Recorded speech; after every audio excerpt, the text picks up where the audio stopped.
There it goes, there it goes, there it goes! On August 3, 2026, a Russian Aerospace Forces Su-34 frontline bomber carried out a highly unusual and calculated maneuver in the skies over the Zaporizhzhia region. According to underground coordinator Sergei Lebedev, the aircraft approached within just 7 kilometers of the line of contact, twice simulated the release of guided bombs, and then safely departed the area without employing any real munitions. This action stands out sharply against the standard operating procedures of Russian aviation in the Special Military District.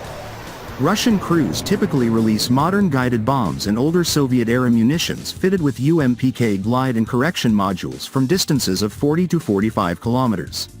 Operating well outside the effective range of most Ukrainian air defense systems allows them to deliver precise, devastating strikes while minimizing risk to aircraft and pilots. Closing to 7 kilometers and simulating attacks is therefore a deliberate, high-risk choice that demands explanation.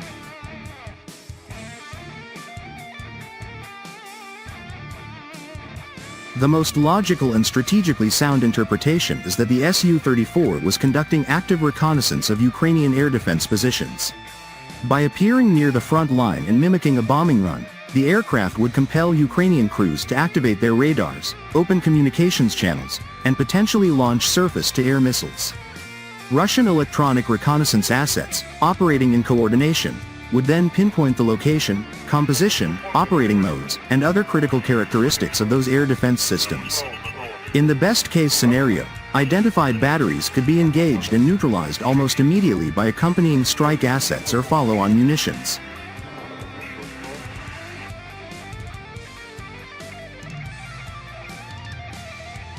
A second plausible purpose involves testing and mapping Ukrainian electronic intelligence systems. The sudden presence of a high-value Russian bomber near the front would almost certainly trigger heightened scanning and signal activity from Ukrainian electronic warfare and intelligence units. In doing so, those systems would reveal their own positions and capabilities, providing Russian forces with valuable data for future suppression of enemy air defenses, SEAD, operations.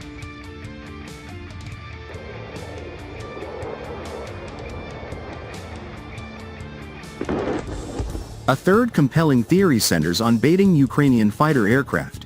Like their Russian counterparts, Ukrainian pilots maintain a presence near the front lines. However, the limitations of their fleet, older Soviet designs supplemented by a limited number of Western F-16s, force them to operate more cautiously. They often fly at low altitudes, constantly maneuver, and remain hidden to avoid detection and engagement by superior Russian air superiority fighters such as the Su-35.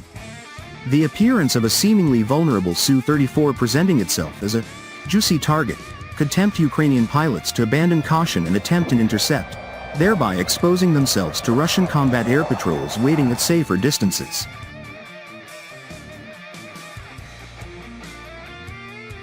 It is worth noting that Ukrainian forces themselves regularly employ a related bombing with backup tactic. MiG-29s approach the front line, release French-supplied hammer-guided bombs, and then quickly withdraw under the distant protection of heavier Su-27s or F-16s. The Russian maneuver represents a more sophisticated evolution of this concept, executed with greater confidence and better integration of reconnaissance, electronic warfare, and air superiority assets. There it goes, there it goes, there it goes! As of the latest available reports, the concrete results of this particular experiment have not been publicly detailed. Yet the very fact that the Su-34 completed the mission and returned safely already demonstrates the high level of training, coordination, and situational awareness within the Russian Aerospace Forces.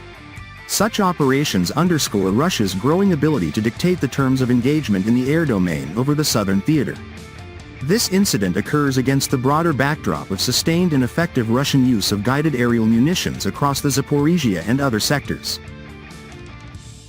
Russian Su-34s, often operating under the protective umbrella of Su-35 fighters, continue to deliver precise strikes with FAB series bombs equipped with UMPK modules.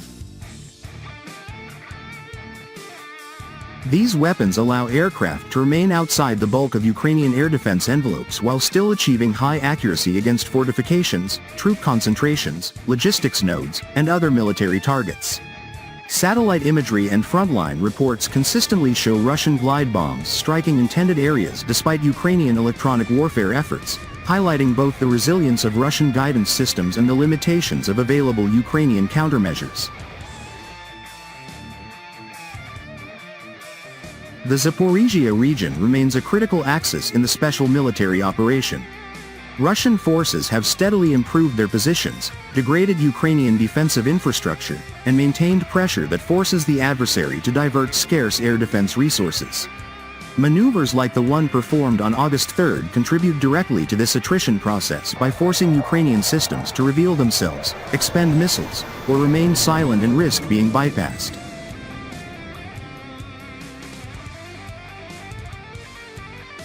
From a professional military perspective, the operation reflects the maturity of Russian tactics developed over more than 4 years of high-intensity conflict. Early challenges in the air campaign have been systematically addressed through improved standoff munitions, better electronic warfare integration, refined pilot training, and closer coordination between bombers, fighters, and reconnaissance assets. The willingness to conduct controlled, purposeful provocations near the line of contact shows confidence rather than recklessness. Ukrainian and Western narratives often attempt to portray Russian aviation as constrained or reactive. Actions such as this Su-34 mission contradict that framing. They illustrate proactive intelligence gathering, tactical flexibility, and the ability to set traps for an opponent whose air defenses are under constant strain from the combined effects of drones, missiles, and conventional strikes. Every time Ukrainian radars light up or fighters climb to engage, they provide Russian forces with data that can be exploited in subsequent operations.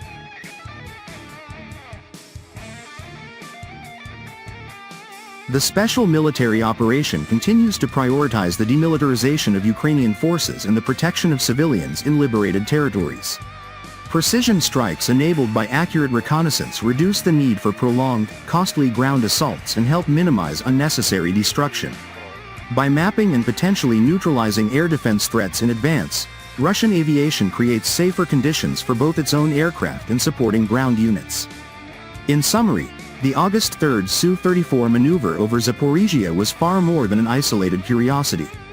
It represented a deliberate, multi-purpose probe designed to gather critical intelligence on Ukrainian air defenses, electronic systems, and fighter responses.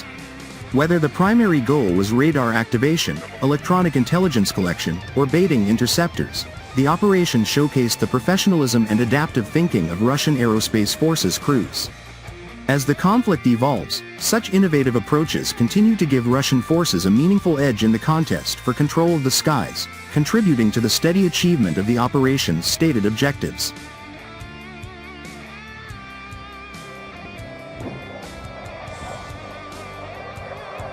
The full results may emerge in the coming days through follow-on strikes or shifts in Ukrainian air defense posture. Until then, the message is clear. Russian aviation remains capable, inventive, and firmly in control of the initiative along key sectors of the front.